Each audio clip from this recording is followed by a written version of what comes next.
All right, let's go, though, to the division there that Tom Telesco calls home. New city, though, in Los Angeles. New city, Los LA. Angeles Chargers, seventh pick. Chargers, seventh pick. They Go have get an it. opportunity to jump right back in the mix. Anthony Lynn should be able to get this team right back into playoff contention. I'm going to go to seventh pick. How about Malik Hooker from Ohio State being the guy that, he basically, in essence, replaces Eric Weddle. Big-time center field player, maybe the most instinctive playmaker that I've seen at the position since Ed Reed came on board in 2002. Outstanding instincts, awareness, anticipation. More importantly, he catches the ball when it's in his area. 7 interceptions, 3 pick sixes. He's a game changer for the Chargers. I had somebody ask me the other day with the team, who has the best hands in this draft? And I think they were talking about receivers. I said, Malik Hooker. He's got the best hands in this draft class. All right, pick number 38. Let's look for a ultimate eventual successor for Phillip Rivers at the quarterback position. Let's go Davis Webb here at pick number 38. Big pocket passer, can deliver the ball down the field. I think when you look at Phillip Rivers, I think he's still playing at a high level, but you got to eventually start finding that replacement, and I think this is a good spot here in the second round with Davis Webb. I'll be really excited about this pairing if it comes to fruition. Davis Webb would have an opportunity to learn behind a perennial Pro Bowler and Phillip Rivers. This offense that Ken Wisenhunt has put together should play well for his skill set. If Tom Telesco and those guys can pull the trigger in the second round on Davis Webb, I believe everybody in LA and San Diego will still be happy with the Chargers and what they've done. All right, let's go with the Denver Broncos here, a team trying to get back on top of the mountain, took a little bit of a step back last year. Pick number 20, Bucky, and the offensive line's kind of the elephant in the room. They've got to continue to address that. Garrett Bowles, to me, from Utah. You want somebody that's athletic, somebody that brings a nasty physical demeanor. They want to run the football there in Denver. You get somebody like Garrett Bowles in place, he's going to help you get that done. He absolutely can help you get it done. He's ultra athletic. He has a tough and feisty, kind of a gritty demeanor, knocks guys around. I love his ability to sustain and finish. And for the Denver Broncos, Vance Joseph, you're trying to kind of recreate what they had when they won Super Bowl 50. Has to be about the toughness, being able to control the line of scrimmage in the trenches.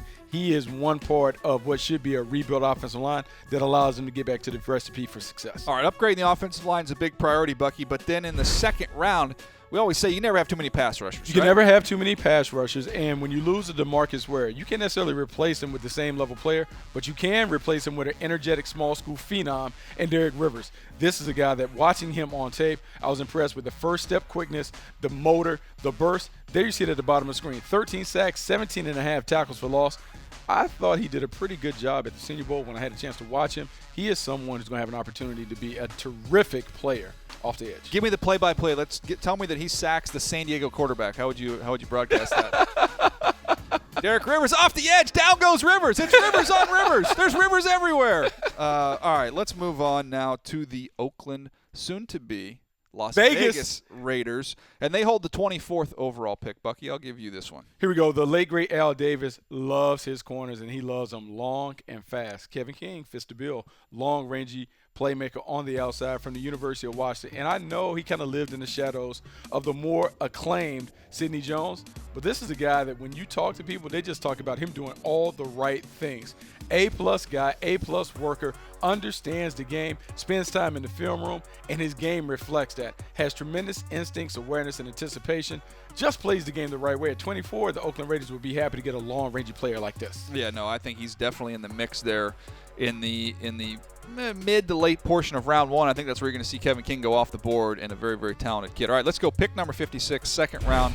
Let's go ahead and get a big back for these Oakland Raiders. Let's go add a little Dante Foreman from Texas, who just had his pro day, Bucky, and I heard some crazy times for guys. Almost 240, and he ran in the mid 4.4s. So to me, he'd be a nice player, nice push guy to put in the mix there with the Raiders. They've got some interesting backs they have in place there, but man, I would love to see what he could do. I would love to see what he can do. If the Raiders are going to kind of tease the idea of taking Marshawn Lynch, this is a guy that is a big, younger version of Marshawn Lynch in terms of being able to run between the tackles. You add that 4.4 speed, he can take it the distance as well. He'd complement what they have on campus there. All right, now, last team in the division, Kansas City Chiefs.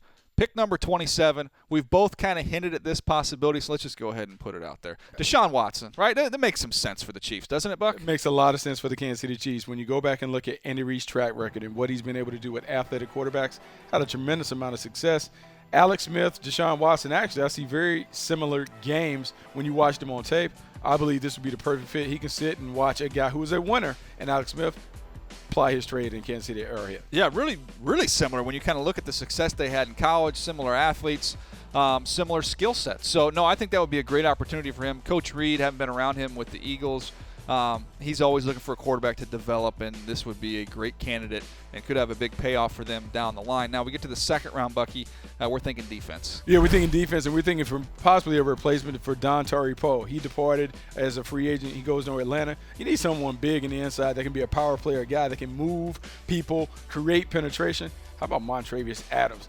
Big physical player. When you watched him at the Senior Bowl, he was unblockable in one-on-one drills. Great hands, has cat-like quickness, surprising for a man of his size. He is someone that I think you can plug in the middle of the defense and have a tremendous impact right away. How about you pair him up with Benny Logan, who they just brought over?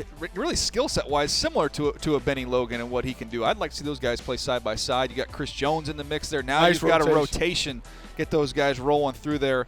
That would be outstanding, Buck. All right, tell you what, that's the AFC West. We got the perfect pairings going there.